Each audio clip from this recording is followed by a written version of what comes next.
Otak budak itu ketika gue kasih tahu, oh uang tuh dicetak. Uang dicetak itu ada backingannya nggak? Ada, gue sebut di sini. Tadinya emas 1971. Sekarang di backing sama apa? Sama minyak. Gue kasih tahu. Dolar itu belakangnya minyak. Ini nggak ada yang ngerti nih ekonomi Keynesian. Petrodolar sistemnya. Jadi ketika emas itu sama Nixon diambil, Bretton Woods sistem berantakan. Dia ganti ke minyak. Ketika dia ganti sama minyak, tukerannya apa sama Saudi? Dibilang sama Saudi, oke, lu kasih gue minyak dalam US dollar biar semua orang pakai US dollar.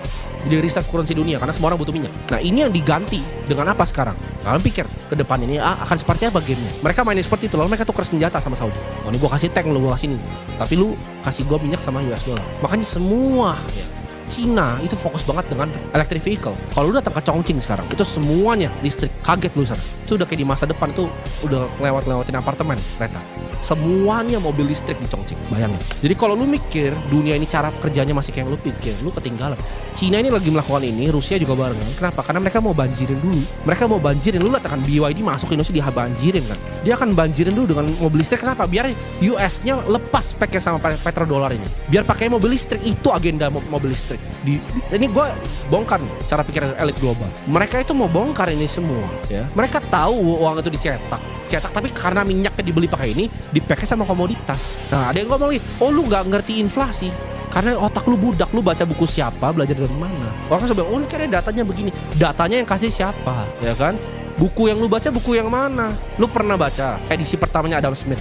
Nggak pernah kan? Nggak punya duitnya kan buat beli? Nah itu pertanyaannya. Lu baca udah edisi yang direvisi ke berapa?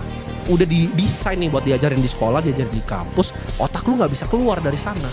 Itulah otak budak. Udah terbudakin dari kecil, kayak budak. Ya ada levelnya aja. Ada yang manajer naik BMW itu budak juga sama budak. Karena lifestyle-nya oh cicilan mobil, oh rumah mewah. Tapi cicil gitu, riba. Kelihatannya oh dia punya duit padahal miskin gitu. Karena nggak paham sistem. Terus gue ngomong kayak ini banyak orang suka, oh lu begitu aja lu kayak nggak pernah berutang. Nggak pernah, gue nggak pernah berutang. Gue anti riba. Ya, gue sama sekali nggak percaya karena ya akar dari semua kemiskinan yang ada adalah riba. You don't know what the fuck you're talking about. Lu nggak paham USD sama minyak ini hubungannya apa, kenapa Cina banjirin market begini. Lewat Indonesia gimana, hilirisasinya gimana? Kenapa? Karena gue mainnya udah sama yang paling atas di negara ini. Gue tahu cara kerjanya gimana. Orang bilang, oh kemiskinan struktural terjadi begini, oh nggak bisa segampang itu lu salin. Dunia ini kerjanya sangat gampang. Ini gue kasih bocoran di sini. Kalau lu bener-bener ngelakuin yang terbaik yang lu bisa lakukan, setiap lu dikasih sesuatu katakan lu tuh dikerjakan, lu lakuin yang terbaik ini, lu nggak mungkin gagal. AI masuk, robot-robot masuk, selesai, dibuang jadi sampah masyarakat. Makan kecoa di tempat 3x3. Yang so gue bilang, kalian bilang nggak mungkin terjadi. Nah nonton video ini. Begitu lu udah ambil makanin kecoa, lu nonton video ini. It will happen very fast. Ya very fast. Kalian harus tahu, lu itu bukan penguasa yang bisa cetak uang. Gue bilang uang dicetak ya, di pack sama minyak. Gue kasih tahu, kita bukan penguasa yang bisa cetak. Uang itu cuma bisa diambil dari orang, bukan di-create. Yang create itu mereka, para shadow banker ini di atas. Yang bisa ambil siapa? Kita. Kerjaan lu cuma ngambil atau diambil, selesai. That's how to play the game. Ini kapitalisme. Ya. Yang atas akan makan semua yang bawah. Lu punya 100 miliar uang, bungain 10%, udah 10 M setahun. Itu kapitalisme. Uang tuh bisa jadi uang. Nah gimana caranya keluar dari mindset budak ini? Ya, inti dari video ini apa? Gimana cara keluar? Lu tahu problemnya apa? Gue kasih solusinya, cuma 3 ya. Yang pertama lu sadar. Kesadaran bahwa ini ada sistem. Pelajarin sistemnya. Sadar akan sistem perbudakan ini. Tahu ya riba itu adalah sistem perbudakan. Tahu uang itu adalah dicetak, nggak ada gunanya. Pahamin dulu gitu sistemnya, cara kerjanya gimana. Tapi oh dia mah cuma ngomong begini ya. Jawabannya itu kan lu tinggal ngaca masih miskin. Gue ngobrol sama yang kaya semua tahu 2 hal ini. Semua tahu sistem perbudakan ini. Semuanya eksploitasi sistem ini. Mau jadi kaya kan nonton ini. Sadar dulu yang pertama.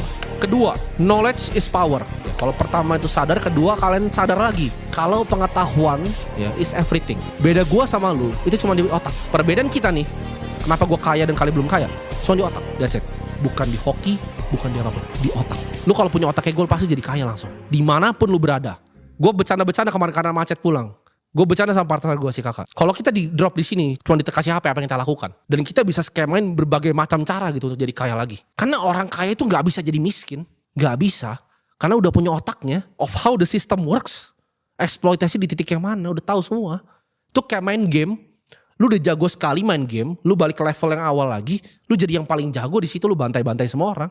Hidup tuh begitu. It's all a skill issue and knowledge issue.